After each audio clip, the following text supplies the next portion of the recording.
right, I'm back from Tampa. Everyone was busting my chops, Liam, because I said that Secretariat was the greatest athlete of all time. I'm a big Secretariat fan. I have this statue of Big Red, and I have this original album, and I have Horse of the Century, and I have a card with a piece of his saddle. And of course, Secretariat was known to start very slow, start out in last place, and then come from behind. And so on the shorter, the first two races in the Triple Crown, the Kentucky Derby and the Preakness, they're little shorter tracks, and he would start last and won both of those. So when it came time for the Belmont, and he was going after the Triple Crown, he got real antsy in the blocks for some reason, and got real antsy and jumped out to with the leaders, and ended up jumping into the front for an early lead. And of course, everybody thought he was getting out there too fast, and he was going to lose it by the end of the race, because it was a long race and he hadn't run a race that long. And this other horse, Sham, was the favorite, and he was supposed to win this thing, and that was supposed to be his track. And Secretariat ran out beside Sham, and they were neck and neck, and he started to pull away from him, and he never stopped. He just kept running and running and running, ended up winning by 31 lengths. And what a lot of people don't know is he ran another race after that, up in Canada, another shorter race, and he won that by 6 lengths. Secretariat, the greatest athlete of all time, maybe. All right, guys, so I'm back from Tampa. What a great time. You probably saw some of the videos. Lou, thank you so much for hosting everyone. And thank you for allowing me, well, I don't know if you allowed me, but at least you didn't give me grief for inviting everybody that I ran into. So, I got to meet Hugo, Signs of the Pastime. It was my first time meeting Hugo. That was great guy. Mike, Hitman 23, got to hang out with him. George, Concrete Buddy, and he showed up and gave me this cricket card, because I had mentioned that I didn't have a cricket card. And I guess this guy was the Babe Ruth of cricket.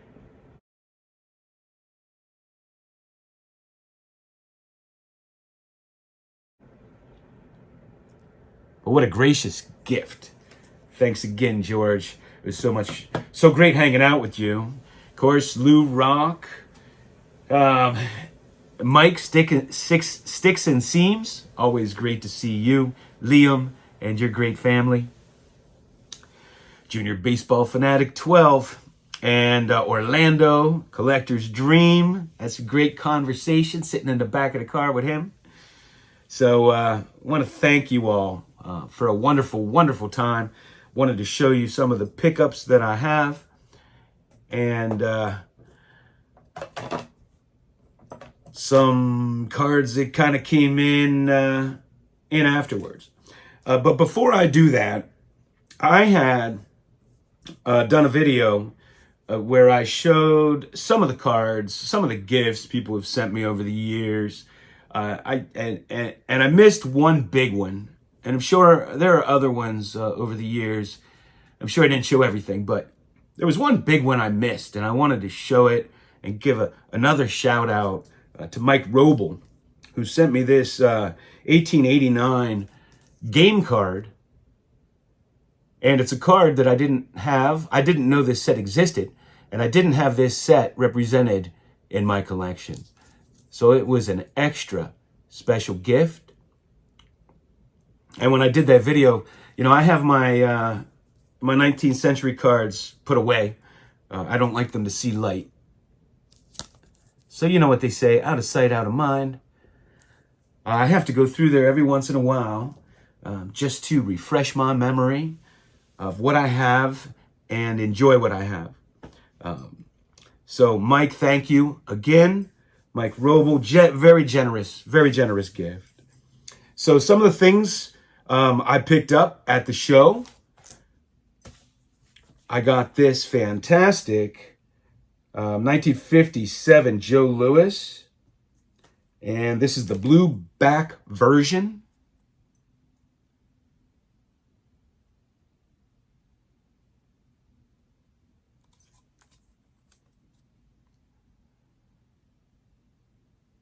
And man, I negotiated like a champ for this baby.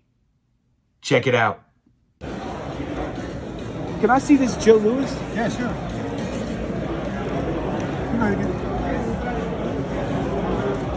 What are you asking for this? 200. 200. How about I give you 220? I'll take 220 as well.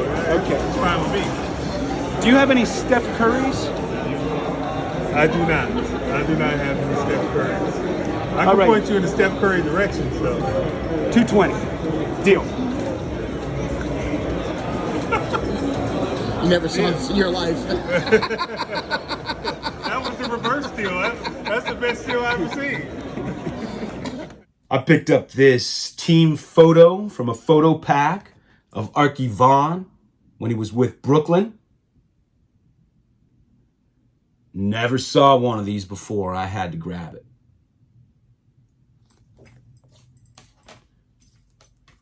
Picked up this Henry Thompson 1952 Bowman.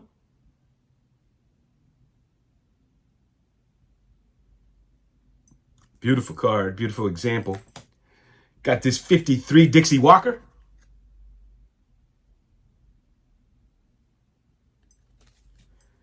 Picked up this 52 Sam Jethro.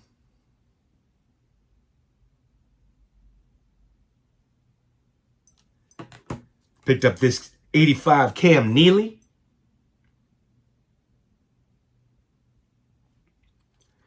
And this 1954 Ted Lindsay. And I guess these were stadium issued cards. And they look similar to the 1947 to 66 exhibits. And if you don't know, Ted Lindsay was the first player to skate around the ice and hoist the Stanley Cup. And he started that tradition. And it's my understanding these are very scarce. This was the first thing I spotted at the show. And I went back and picked it up.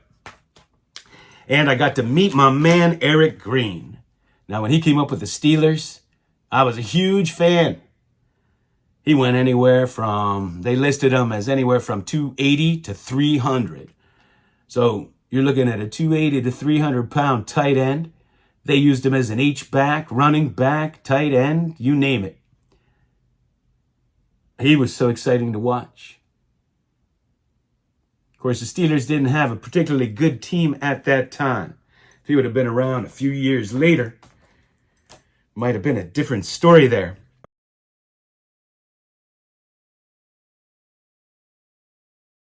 And so some other things I picked up. First of all, my man Theo, Clemente collector, I just got this in the mail today. And it's the Club 21. And it lists some fellow YouTubers there who collect Roberto Clemente. I cannot roll the R like my man Lou Rock. Do you know what I like to do? Oh, we're still going? We're still going. Do you know what I like to do with my homeboy John Mangini is in my neck of the woods here in Tampa? I don't know. What do you like to do? I like to eat steak, have a drink, maybe a cigar. But I like to look at some baseball cards. And I stole James Elite Hunter's idea. And, you know, he searched long and hard to find a low-grade 1952 Topps Andy Pafko, because he wanted it to be, you know, like the significance it is, being the #1 card, and kids would have had rubber bands around it. It would have been on top of the pack, and that's why it's so hard to find in top grade. And I wanted to get me a kind of a lower grade example too, and I did. So I picked one up, and I never had this card before. And I love these.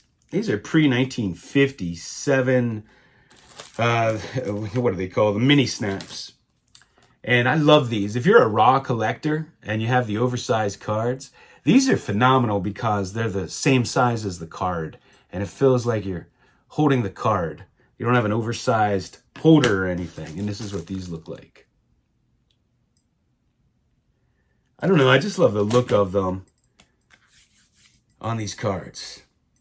I should get these for all my cards. The mini snaps. I picked up this 1959 Don Gross. And I love this because I don't know why, but I have a fascination with collecting cards of pitchers when they're batting. And they're kind of relatively unique. You know, like I think of the 1973 Jim Cott, or I think of Willard Chocolate, or Oxford Confectionery, either or of Walter Johnson, and the Oxford Confectionery of Burley Grimes too. He's batting in that. And I got to thank you. I got to send a thank you to J.P. Wisco, my man. He turned me on to this set, 1983 minor league set. Featuring Jose Canseco. Frisch cards. And I picked up another Kenny Pickett for my Illusions set that I'm working on. They got tons of different Kenny Picketts in that set, which makes it very fun for me to collect. And you know, there's a card I've been seeing a lot of. It's been getting a lot of hype lately, and I know I didn't have this card for years, so I decided to go delve into a box and see if I had it, because I kind of had a recollection of picking it up, but I wasn't 100% sure. And so I did have it, and that's the Barry Sanders. The Score. It was not my favorite Barry Sanders rookie card back in the day. I prefer the, and still do, the Pro set. It's because I was never a big portrait guy. You know, like I want to collect a football player as a football player. I don't want his high school, you know, posed pictures. So that's why. But I'm glad I have it. Glad I found it in that box. And I picked up a couple of these guys. Man, this guy, he has some sick stuff. Sick stuff. The Angels called up Ben Joyce. I don't know if you've seen him pitch. He's got some nasty movement on his pitches. And I had to get an Arias. This guy is a defensive highlight reel.